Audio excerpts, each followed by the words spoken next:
significantly increase our chances of finding love by bringing back matchmaking. I was thinking about it after watching, the Indian matchmaking show on Netflix. So fickle-minded and fussy. And I'm here to help them. And I just thought, a lot has changed about how we look for love. Like, our lifestyles have changed. There's more education, there's more technology. There's more that, like, it's not the same. And the only area we really don't show intentionality anymore is this area of finding love.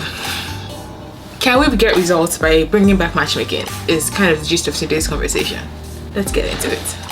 So there are 5 reasons why I think matchmaking could work. And the first one is from my book, Situationship, How to Stop Breaking Your Own Heart. I dedicated a whole chapter to this idea of being bold about your desire to marry, if you want to get married. And I really wanted to call it, if you want to marry, say it with your chest, which I ended up writing there. But the thing is, there's a sense of I don't know if it's shame or it's just like a protection mechanism where after a couple years of trying to get into relationships and you realize it's not working as much, you kind of get timid about your desire to be in a serious relationship. Like, if it happens, I'm just kind of chilling for now. And sometimes it's not because you really are chilling, it's because like you're getting accustomed to the idea that this may not happen, so you're kind of protecting yourself from being too excited about it. And I totally get that, because sometimes when you have too high expectations, when they don't get met and you feel like you have to fall from wherever that level is to back to normal, so it's almost like you're protecting yourself by saying, if it happens, it happens. But what I'm saying now is, while we don't have control about the whole process, but we can get more enthusiastic about this thing when people are not sure that you want to get married or you want to get into a serious relationship. Because some people that are truly content with their singleness, as in they desire nothing more, they actually don't even feel like their lifestyles are compatible with partners and don't want to be with people. And I feel like those people are not as many as the people that actually would like to be partnered up but are not sure if it's for them or if they will find someone that they really like at this age. The gist is, when you can be confident about your desire to get married and people know, and the energy you put out into the world is also different. So step 1 is intentionality. If you want to marry, say with your chest, be confident about it. It's not desperation. It's more, this is a desire I have. It's like every other thing in our lives, we have goals for them. I want to buy a house by when I'm 25. I want to get this job by next year. I want to get a certification, and we put steps into place for it. And I know that like this is not one of those things where you can say, I want to marry by next year, so I'm going to start buying my wedding dress or something like that. But you can say, I want to get married in the next year. I'm going to start putting myself out there some more. I'm going to start smiling at people some more. I'm going to let my friends and family know that I'm in the market for this, and I want them to actually actively introduce me to people. And when you are expecting this to happen, the energy you put out into the world is different. Honestly, your prayers are different. You're choosing not to be biased by all men as scum, because that's not true, because there are good people and you're not even looking for all men, you're looking for one man. I always say that, but let me come back to it. This first point is intentionality. When you're intentional about it, it's different. It changes everything. It changes your expectation. It changes how you approach the world. And that also almost is like a filter through which you see the world. You start seeing good people, same people that have probably been around you that you may not have seen before.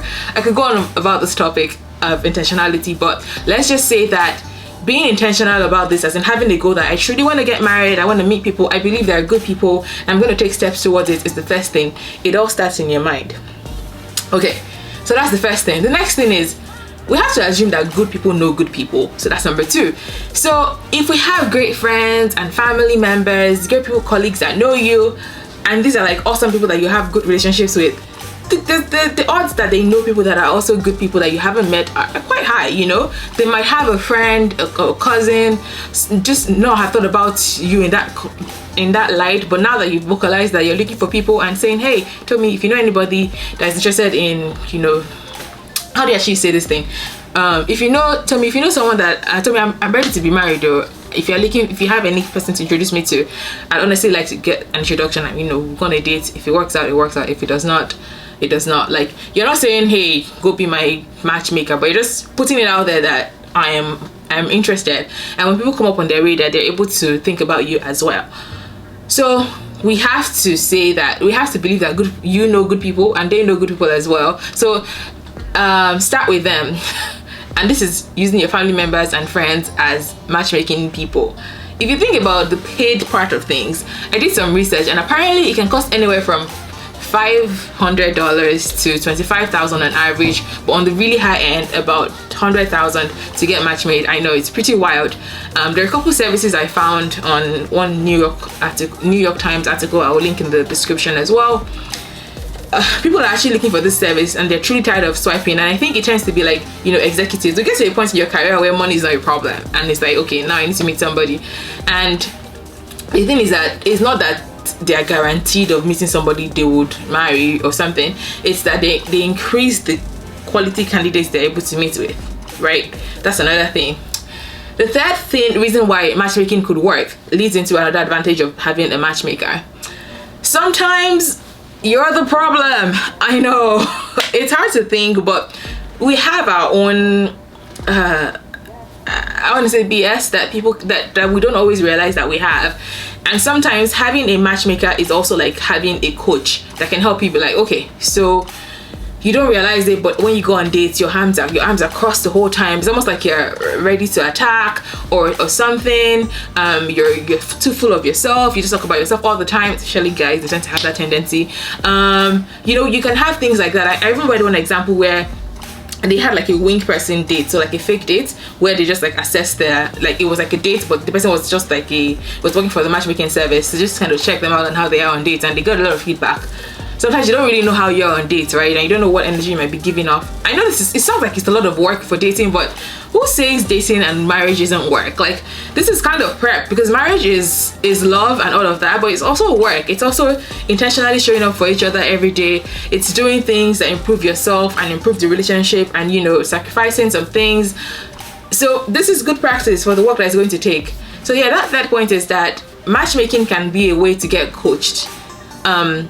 Not everybody has the luxury of growing up with awesome parents who help prepare them for large decisions like what is marriage, like how do you date, how do you meet good people, what is a good person, like how do you know what is good, how do you be a good person yourself. And yeah, it's almost like a crash course. It's in showing up in the dating world to have a coach, a matchmaking coach, help you understand what areas you might need improvement on. So that's another reason why matchmaking can be a better idea.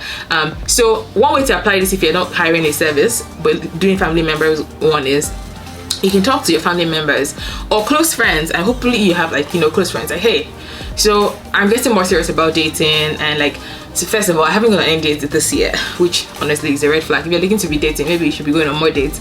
But what do you think? Is there anything about my appearance, the way I speak, the way I come across? Like, this is me giving you like free space to tell me ways I can improve. And you know, sometimes our friends and families or family members like notice things, and like, it maybe never occurs to them to say anything, or but like now that you give somebody the free room, make sure it's people that actually know you and tell them, hey, be gentle with me and everything. And they'll tell you, maybe there's something about what you're doing. Maybe you stay at home too much, and honestly, how are you gonna meet people? Or maybe like you're a bit full of yourself, or maybe you keep turning away all the good guys because they are 5'6". That's another thing. Like, yeah, let me wrap this point.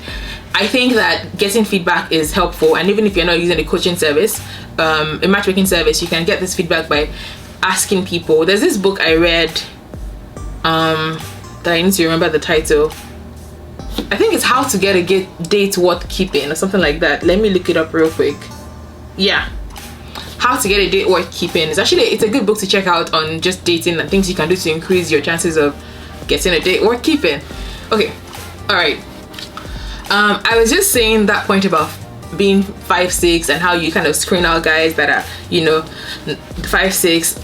Why am I stuck on 5'6"? That are not tall enough, or how you're like, oh, the girl, she has to have a flat belly, and you know, the fupas are out here. I think it's flat upper belly area or upper pubic area. I don't know. The girls are the jiggly bellies, and like, there's a lot more to people than their appearances. Appearances are important too. Yes, I know everybody has something that they like or not, but sometimes when you give people more than one chance, you know, 2 dates, 3 dates, you actually get over the awkwardness of the initial stages. You realize that maybe I don't mind that this person is getting a little bored. Maybe I don't mind that she is a little tardy with timing, I mean, I'm not saying you're going to like give up all your desires and not meet somebody that you actually love. I'm just saying that sometimes love takes time to grow, attraction takes time to come, and in the world of swiping left and swiping right, you don't really give enough time to get to know people. So when you are using a structured service, when you're like almost like on a resume where you're like, okay, I'm gonna go on XYZ dates and I want to incorporate the tips I'm learning from this book into my dating practice. When you're more intentional about it, you can actually give yourself the structure to get to know someone better. Which brings me to my final reason on why I believe matchmaking can really help: open-mindedness. When you're working with people that are referred to you, people that you meet on a matchmaking service, when you're going beyond just swiping left and right to the photo, sometimes you don't even get to meet these people or see their faces before you come on the actual date. You're able to toss away your preconceived notions of the person. You don't have to like describe yourself in like, you know, what you do for work and whatever the bio space in dating apps allow for. You are able to actually get to know the person and come with an open mind, as opposed to, you know, a picture of the person that you already have, or like some ideas that you think about what the person has said via text or things like that. So matchmaking can help with open-mindedness and just allow you to toss your list for a second and actually get to know people. So yeah, this is something that could really help.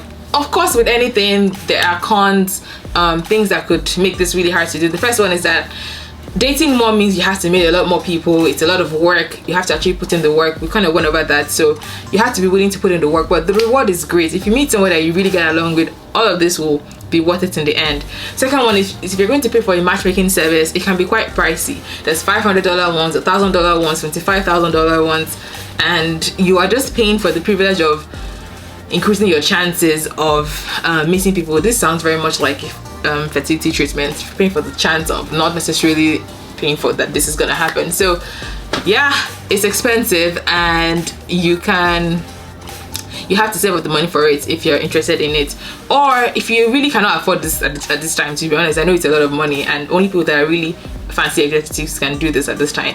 Start with your family and friends. Do your close friends and family members know that you're really open to being in relationships, and do they have the permission to introduce you to people? If they don't, you can start there. Start when you meet your girl for brunch next time. Hey, so I've been single for a year. I'm actually ready to get back on the dating scene.